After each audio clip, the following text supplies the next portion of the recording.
Okay, as you will be aware, rugby is our national sport and it is going through some interesting times. Despite a Super Rugby season that looks quite promising, I have to say, at the moment, and seems to be a bit more even than normal, and is producing some close and exciting rugby and results.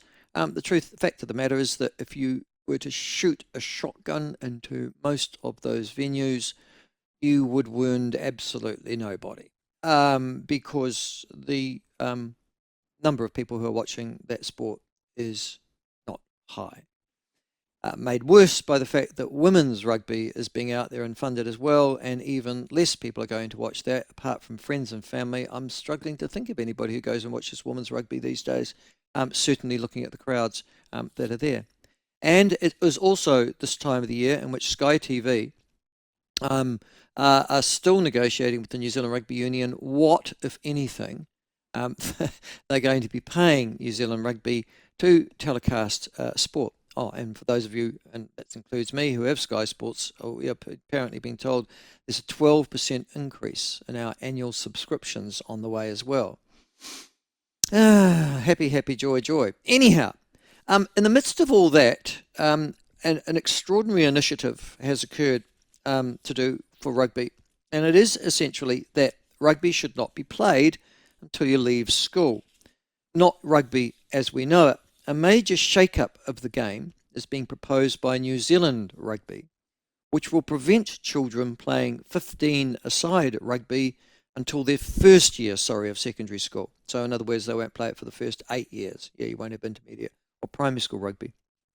The proposal's yet to be signed off by the New Zealand Rugby Board, which will meet later this month. But children in their final year of intermediate will play 13-a-side rugby on a narrower pitch, so they'll play 13-a-side.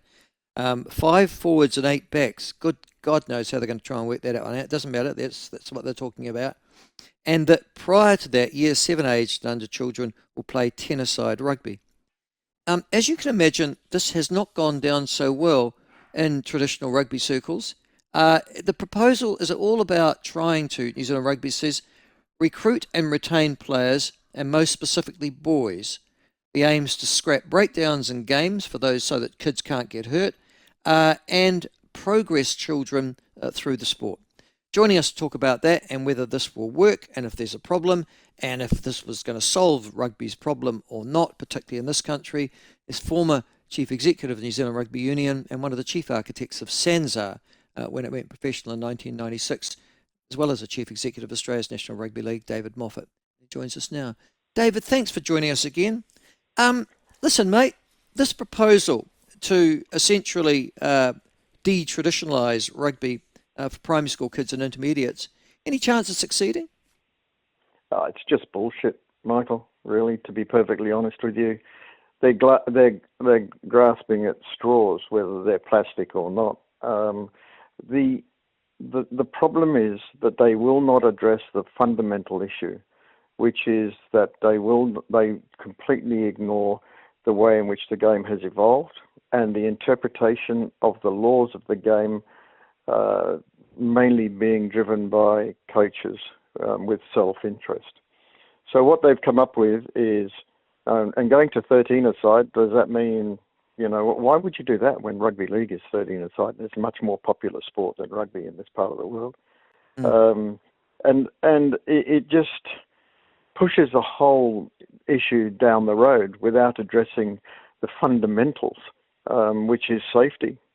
And I put an alternative option to the World Rugby and to Beaumont.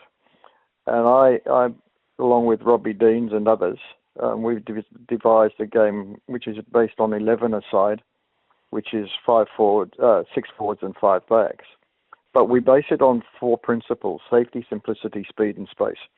So that it actually encourages people to seek space because there's more of it, to keep the game flowing. And there's a whole. I sent it through to you, some stuff on 11s. One day you might read it. Which is all based on the first fundamental is safety. So we do a lot of stuff in there and we've changed some of the laws specifically to to make it safer, and because it's 11 aside in 4 quarters of 11 minutes, it's going to appeal to Gen Z because it's over quickly. They can have more fun playing this game, and Robbie Deans has played 11s up in Japan with his players that are not in the main squad because all they do is train, and he's been using it, and he's been finding players that can play the 11s game. In actual fact, he's found players that are actually better than he thought he was because he could see them in more space. But I was roundly told by Billy Beaumont, mate, we're only interested in two versions. That's 11s. That's 7s and 15s. Good luck with that. Every other sport is looking at trying to modernise and offer different variations, whether it be cricket, whether it be NFL, whatever, you name it, and they're doing it. So, yeah, I just, I can imagine and it's not authentic. Where these kids are going to go from being mollycoddled all the way through to, when they can play 15 aside, and they won't be prepared for it. It's not authentic. 11s, it's right in the middle between 7s and 15s. It's authentic. It's safer. And because it's only 11 aside and it's played over 44 minutes, the ball in 11s, in fact, is more in play than it is in a 15 aside. Which is most of the 44 minutes because of the time off. You get 30 seconds to set a scrum. I just have had the recent experience in my life of having my son play rugby. He actually plays football now full time because that suits his personality and his skill set. But he played rugby as a halfback. Actually, what do you expect him to do? And it was interesting watching. He must have been year 5 or 6 when he played rugby. So what's that? Standard 3, standard 4 in our game parlance, David. And the thing that struck me was that there were too many people on the paddock.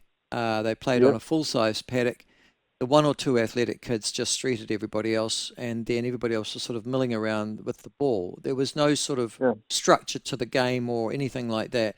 They get a bit more professional, if you like, or a bit more structured and ordered when they get to intermediate, but it's not a game which seems at the primary school level and intermediate level to be particularly structured. It's not like football where they're teaching you a series of angles, although they do teach you space is the most important thing in football, young boys football. And then there are the kids who can get hurt, which is why mums don't like the kids playing rugby, because sometimes kids do get hurt when they collide and things like that. What's the point and purpose of going to 13 and a side, though, from 15 and a side? What would it achieve? What do you think New Zealand Rugby is trying to do? I don't know, to be perfectly honest with you, why they would only just drop. I think it's dropping 2 flankers off, and Well, they're going to put somebody in. No, they're dropping the 8 as well, and then they're dropping 3, all the loose forwards, and then putting another person in the back line. Increasing it back. Yeah, I have no idea why they would do that, and it just smacks yet again of most of the things that come out of New Zealand Rugby of panic, because the numbers that I just don't believe the numbers, the participation numbers that they give out. I just don't believe them, because you have a look at one of the great rugby clubs just up the road from where I live. They now have to Glenmark. They now have to put a team in with Cheviot, which is just up the road. Now that Glenmark is the club that produced so many All Blacks. Oh, indeed. And yet they can't put out a team any longer on their own, so they have to combine with Cheviot, which is a decent drive away from anybody who knows this part of the world.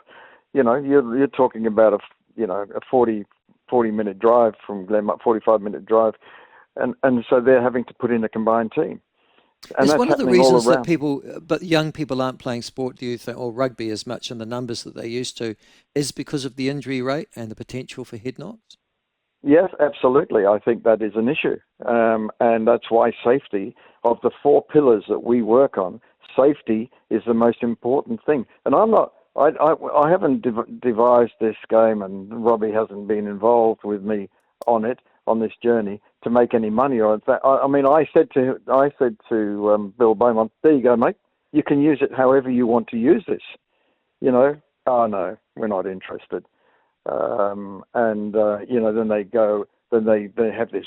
The Sevens tournaments now become something where they said that hundreds of thousands of people are going to want to play the game because they'll go and watch these Sevens, and that's not happening. No, You can see acres of empty seats. So they are in a world of hurt and don't know how to get out of it. Okay, so there are a number of issues. First of all, the game being played as a spectacle itself at a senior level, and that's another issue for another day. Yeah. But I'll go back to kids starting to play sport in the traditional rugby playing nations. Mm. We now know that more kids play basketball, I think, and football than play rugby at junior levels in this country. And a commentator over the last 24 hours, a sports journalist of some repute in this country, said they reckon the two primary factors are, one, the weight size of people playing at younger levels means that, kids like me and you, frankly, wouldn't even think about playing, and certainly our mothers wouldn't let us on the ground. And the second is the coach mentality.